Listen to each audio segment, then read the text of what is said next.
पीछे देखो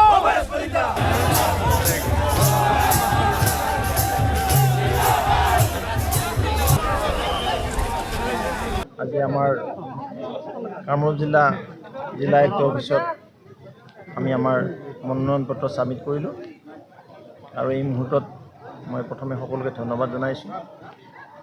আপোনালোককো শুভেচ্ছা জনাইছোঁ আৰু আপোনালোকৰ পৰা মৰম আৰু আশীৰ্বাদ বিচাৰিছোঁ নিশ্চিতভাৱে তৃতীয়বাৰৰ কাৰণে আমি অৱতীৰ্ণ হ'ম আজি যিহেতু আমাৰ নমিনেশ্যন হৈ গ'ল আৰু তৃতীয়বাৰৰ কাৰণে বিপুল ভোটত ৰঙিয়াবাসীয়ে আমাক আশীৰ্বাদ দিব মেণ্ডেট দিব আৰু মেণ্ডেটৰ আধাৰত ৩১ নং ৰঙিয়া বিধানসভা সমষ্টিক যিখিনি কৰিবলগীয়া কাম আছে কাম আমাৰ ফেজ বেনাৰত হৈ যাব ইতিমধ্যে 2016 চনত আমাক আশীৰ্বাদ দিছিলে 21ত আশীৰ্বাদ দিছিলে আৰু নিশ্চিতভাৱে অহা 9 এপ্ৰিল তাৰিখে যি বিধানসভা নিৰ্বাচন হ'ব এই নিৰ্বাচনত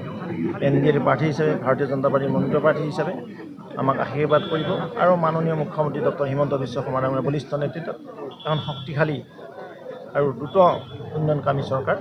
অসমত গঠন হ'ব। হয় কামৰ নতুন নতুন চিন্তা ভাৱনা আহি থাকে আৰু নতুন চিন্তা নিউ ইনিচিয়েটিভেৰে ৰঙিয়াখনক সজোৱা হ'ব ইতিমধ্যে আমাৰ পুৰণা পাৰ্টত যিখিনি কাম আছিলে মেক্সিমাম কাম আমি ৰিজল্ভ কৰাৰ কাৰণে ট্ৰাই কৰিছিলোঁ আৰু ৰাইজৰ আশীৰ্বাদত হৈছোঁ যিটো ডিলিমিটেশ্যন পিছত হাজো সমষ্টিৰ পাৰ্চিয়েল পাৰ্ট কমলপুৰ সমষ্টিৰ এটা বৃহৎ পাৰ্ট আমাৰ সমষ্টিৰ অন্তৰ্ভুক্ত হৈছে এই আটাইখিনিকে সমাহিত কৰি এক উন্নয়নমুখী যাত্ৰা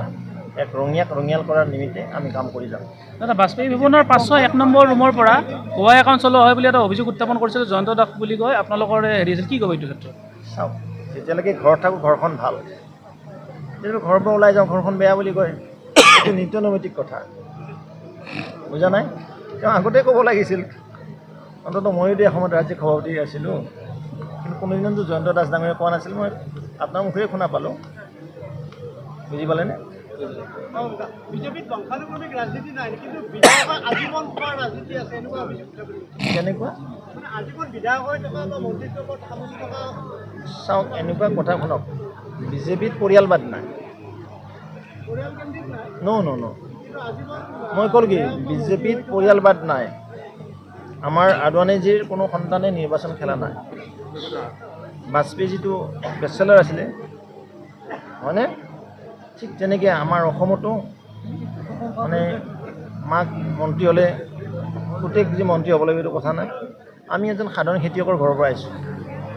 এয়া হৈছে বিজেপি বুজি পালেনে কিছুসংখ্যক কৰ্মকৰ্তা আমাৰ বংশানুবাদটো ইয়াত নচলে এইটো কংগ্ৰেছৰ কিছুসংখ্যক কৰ্মকৰ্তা কিছুদিন পূৰ্বে আপোনাৰ লগত দেখা পোৱা নাছিল কি ক'ব তেওঁলোকক চাওক মেনি মাইণ্ড বুলি কৈছে আৰু এতিয়া মাইণ্ডটো হৈছে বিজেপি ওলাই আহিছে সকলোৱে ভাল পায় জনতাই আশীৰ্বাদ দিছে ৰঙিয়াৰ উন্নয়ন বিচাৰে আৰু সেইকাৰণে ভৱেশ কলিতাৰ ভোট দিয়াৰ কাৰণে ৰাইজ প্ৰস্তুত বিৰোধীটো নাই না অসমত ক'ত আছে এই মানকাছাৰত আছে লাহৰীঘাটত আছে জনিয়াত আছে বাঘবৰত আছে ইয়াতে ক'ত বিৰোধী থাকিব ৰঙিয়াত ক'ত আছে কোনো নাই আমিতো বিশাল ব্যৱধান দি দিম